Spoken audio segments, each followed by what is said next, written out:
Hello, everyone. My name is Tanya Ettinger. I am the CEO of Weddings and Events of Pittsburgh and Your Travel Design by Tanya. I am the Pittsburgh wedding planner and your luxury event concierge.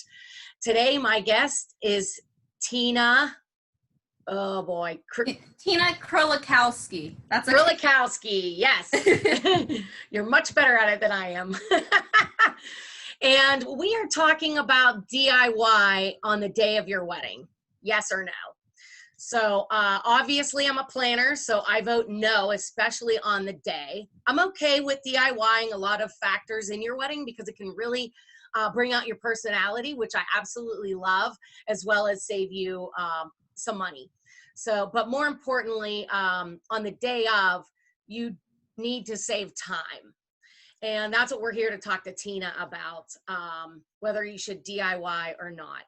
So I'm going to, I gave her a little intro, and I'm going to let Tina talk more about how we met and how everything came to be. So Tina, take it away. Yeah, so my name's Tina. It used to be Kramer. Now it's Krolikowski, which is awful. I don't even think my own dad can still say it. But I got married about 2 years ago. It was about a year and a half ago. And my friend Tracy had Tanya as a wedding planner. And she was getting married 7 months after me. So she's been married a little over a year now. And the first time I met Tanya, I was at this bridal shower planning party. And she's this weird lady showing up with a notebook ready to get stuff done. And I thought, who is this crazy lady? She was a wedding planner. Man, was she awesome. And I will just say, I don't want to, stroke your ego too much, Tanya, but you're so outgoing. She is such a just beautiful, shining personality. I told my husband, I said, Tanya contacted me. He said, who? I said, at Tracy's wedding, remember? And he said, oh my gosh, I love Tanya. So she's just, really enjoyable person, very get stuff done, be organized. And my favorite part about her working at that particular event was that my friend Tracy's very reserved. So she would say, this is fine. We'll just do it this way. And Tanya would say, no, what do you want? It's your wedding. I want you to do it the way you want it done. So that's my little 3-minute elevator pitch for Tanya. So I love that because I actually forgot about that. And I do sometimes have to coax my brides and even the grooms, because there's things that they really want, but they're a little bit shy or a little bit withholding just because they don't want to be extra or labeled as a groom or bridezilla. And I wouldn't necessarily say it's that so much as you know what you want, and we need to make sure that you get that. Exactly. That's for sure. So that being said, I think that so many details get overlooked when you don't use a planner. And I know that you did not in your wedding. Could you tell us a little bit how that went down for you? Yeah, so I'd say as far as details getting overlooked, I really tried to be ahead on a lot of things. And I worked with my sister. She'd gotten married a couple years prior. So together we were able to keep up with a lot of the details. But there's really 2 big things that I remember thinking, how did we forget this? How did I screw this up, right? And the first one was 4 days before the wedding, my mother-in-law goes, you never asked me about the mother-son dance. Aren't you having that? And my husband goes, well, Tina, are we having that? And I said, well, Michael, are we having that? So, 4 days before the wedding, we're calling the DJ at his home and saying, hey, we know this is short notice. Can you add this in? He said, yeah, no, that's no problem. Don't worry about it. But it was just one of those things that at that time, you're trying to gather up all the decorations. You're trying to make sure everyone's going to be there to help. And then that was just an added thing that it was okay, how do we miss that? And the other thing, which wasn't necessarily a detail that I overlooked, but I really tried to plan out, how long pictures we're going to take, how long the ceremony would take and everything. And I put on my invitations, reception to follow at 5 p.m., right? So everyone thought they were eating at 5. Oh. There by 5. We didn't get there until 5:45, and people were so upset with me. I was hoping to eat at 6. We didn't eat until 6:30. That's so many people at the Dollar Dance are telling me, it's a beautiful wedding. it took you a while to get here. Did something go wrong? And I thought, Oh my like, why didn't somebody tell me that pictures take forever? I didn't even think about it. And there we were, you know? So those are a couple details that I wish I had somebody reminding me of along the way. That's good information. I usually go with my photographers, and I have a detailed list that I give my couples, and then we go through that entire list. I actually have a list right here. I don't know if you'll be able to see it, but this is a very detailed list of like what, you know, I carry this around, my photographer carries it around, and then I try to stay very tight with them and be like, okay, check, this one's done next, this one, this one. And I actually have my couples write their people's names down, so it makes a connection better than me going, hey, you in yellow dress, get over here, we need you for pictures. I can say, hey, Aunt Kim, could you come over here? I need you for pictures. That sounds a lot more polite. And she seems more willing to do it because I've used her name. Right. So, okay, how did you keep it all straight and like try to focus on Michael? Yeah, so that was definitely a challenge. And I think for my wedding, like kind of what I already said before with Tracy saying like, I don't really know what I want or whatever, but she really did know what she wanted. I was very bad with, I knew what I wanted, but my family really were trying to help and give me little tidbits of what they thought I should do. And it would conflict with what I wanted to do sometimes. And it was very hard to say, you know, okay, no, I don't want to do it that way. I want to do it my way. Because they would have loved it no matter what. I really think it came from a place of, you know, this is what I did at my wedding, or I saw this done, why don't you do it that way? So that really became a challenge because, you know, I'd go to my husband and be like, well, we decided we're going to do it this way, but now so-and-so says do it that way. Should we change it? And there was just a lot of going back and forth there. And also, like, it was really stressful and time consuming. I was a student at the time, and I remember I was making my seating chart during midterms. Oh, So I wow. studied for midterms, and then I'm sitting with the seating chart, and I'm like, oh my goodness, like, how am I going to do this? And I'm in my office, and I'm calling my husband, asking if Aunt Sherry can sit by Uncle Joe, you know, just like, who gets along well, and how many seats do we want at a table? And man, so, and then just the day of thinking, you know how you said you had a list? I had a list, and my husband had it in his pocket in his tux. You know, so I kept being like, can we look at the itinerary? What are we supposed to be doing now? And oh my goodness, how he put up with me. I don't know. Well, you know, when they can take you at the most stressful, they are keepers for sure. I don't know. Sean is getting a crown of jewels when he makes it to heaven. I might be going the opposite way. I don't know. I could be the stressful person. I know what I want, and I don't want to settle for less. And that's kind of the attitude I take with my couples. But you brought up a really good point about family inputting their decisions onto you, and that's like another thing that I'm excellent at. I took a little bit of psychology as well as pre-med, so if you get hurt at the wedding, I can help you there. Happens more often than you think. Yes, we have had so many things happen, but I'll say that for another interview. But the psychology aspect is great because a lot of times parents, especially mothers or mother-in-laws, want to feel included, so they want to insert their ideas.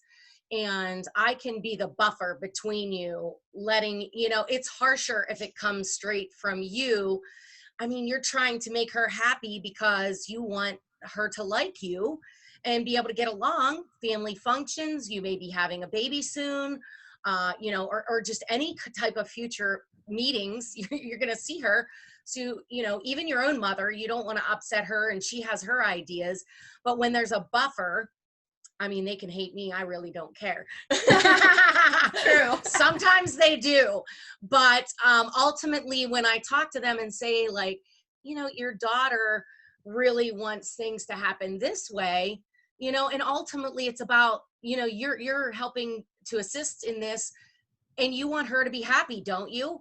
And then they flip the script, because then they're like, oh, of course I do. Well, she really wants XYZ. And then it's like, oh yeah, okay, back to focusing on my daughter and not what I think she should be doing. And I think that's just like you said, it all comes from love. It's not usually malicious. That's very, very, very rare. But most of the time it comes from a place of love, and they want to do the best that they can do for you.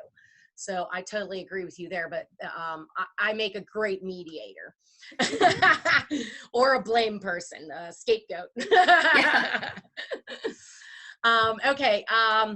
Can you go into a little bit of detail about what you thought the difference is between Tracy's wedding, where I was there handling everything, and yours? You kind of touched a little bit on it. So if you have anything else to add, that would be great for our listeners.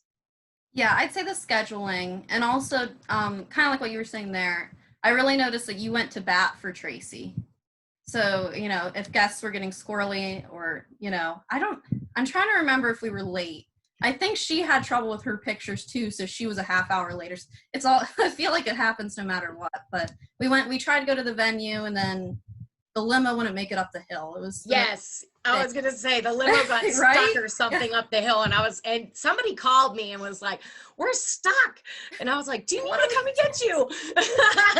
They're like, no, we'll make it back, but we're going to be late. And I was like, no worries. I will entertain people. Yes, exactly. And it was just so nice to be like, Tanya's there. She's taking care of it. Like my sister helped me a lot, but when we were late for pictures, she was standing right beside me. Right. So it's not like she could go and, tell the DJ like, hey, tell everybody that they're going to be here in an hour.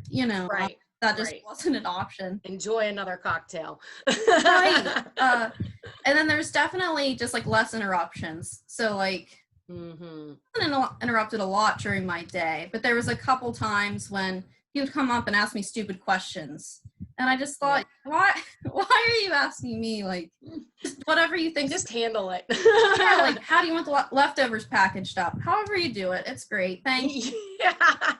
Like, it's fine and stuff. And I just noticed at Tracy's wedding, like, if people went up to her and started asking her questions, and she was like, you'd walk up and you'd be like, hey, I can take care of that for you. And then with the person, it was like, okay, now, now she can go and interact with her guests and enjoy time with her husband, Yes. And that's kind of like the main thing that I try to focus on, is you keeping that day where you're focusing on your husband. So that's a great point. We kind of also touched on this, but if you have anything else to add, what stressed you out so much from your wedding? Was there anything like that, just like you kind of mentioned a couple things? Yeah, I can add more for sure. And even, I know in my review I'd said like I had wedding PTSD. Yeah.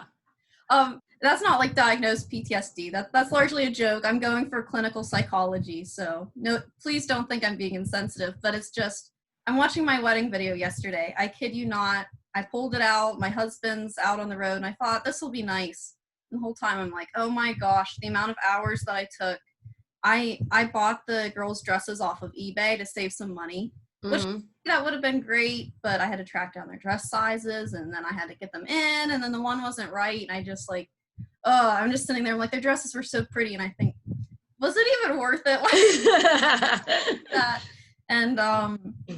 And then I was thinking, even like the photographer, a month before the wedding, I went with this photographer that I didn't know, because I was just like, I need a photographer. The Knot had a 20% off deal on, I don't even remember the company, but I said, yeah, whatever. Like, I'm sure they're a professional company. A month before the wedding, they emailed me and say that the guy I'd selected, I talked to him for like 2 or 3 times, and he was so excited to, photograph my wedding. He had my list of what I wanted. We talked about the styles I like. Yeah, he quit. So they just threw me a new guy a month before, and I'm like, oh my goodness. So it's just, and I love the pictures, but every time I look at them, I think, oh my, thank goodness. The stress. Yeah. Yeah.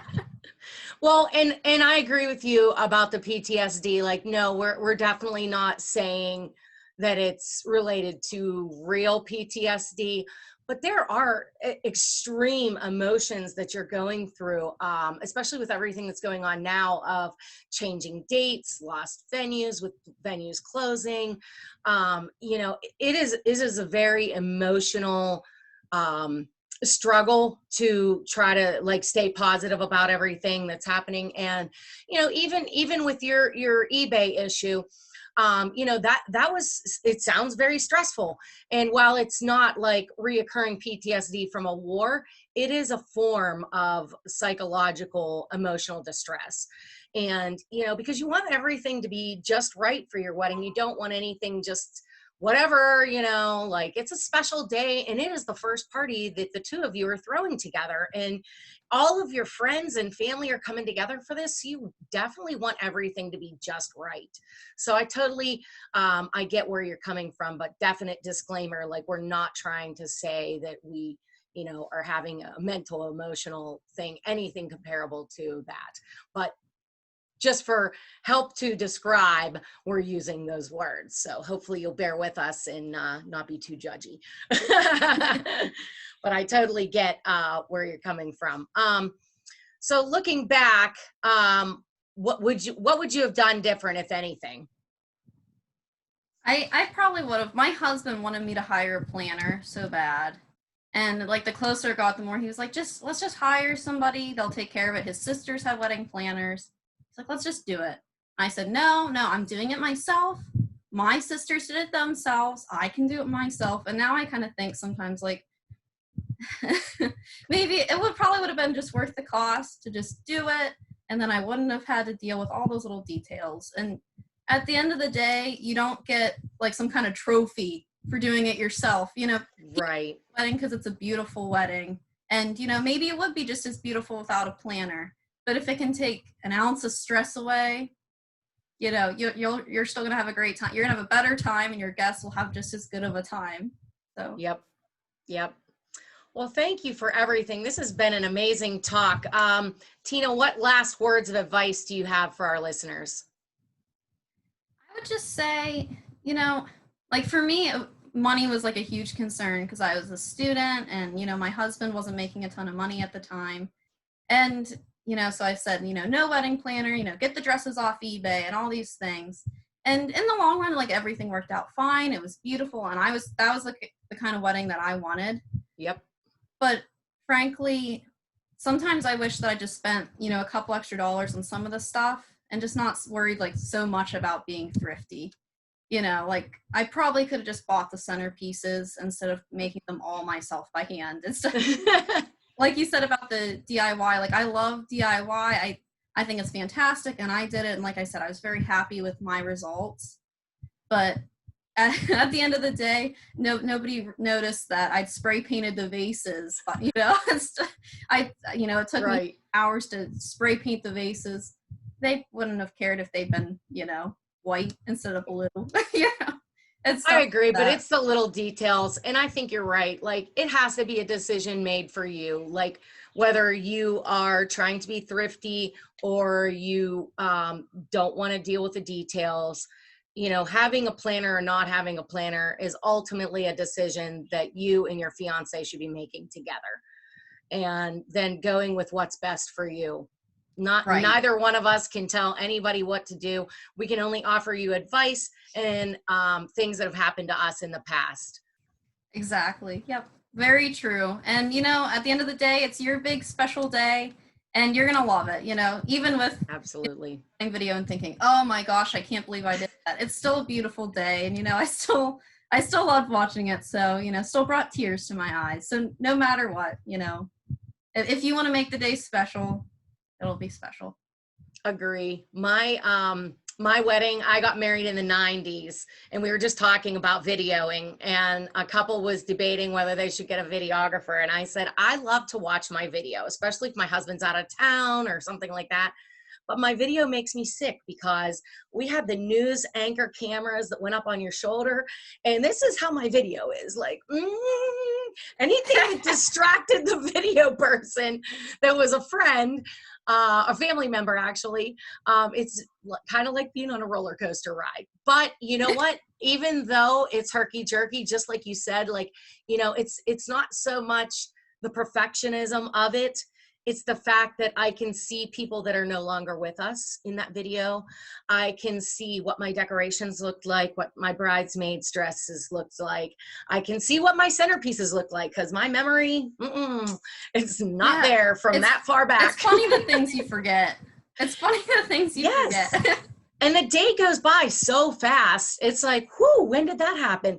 And years ago, we used to, my wedding went till 2:30 in the morning. We got married at 2:30 in the afternoon and partied for 12 hours. Like, I don't even know if I can do that right now.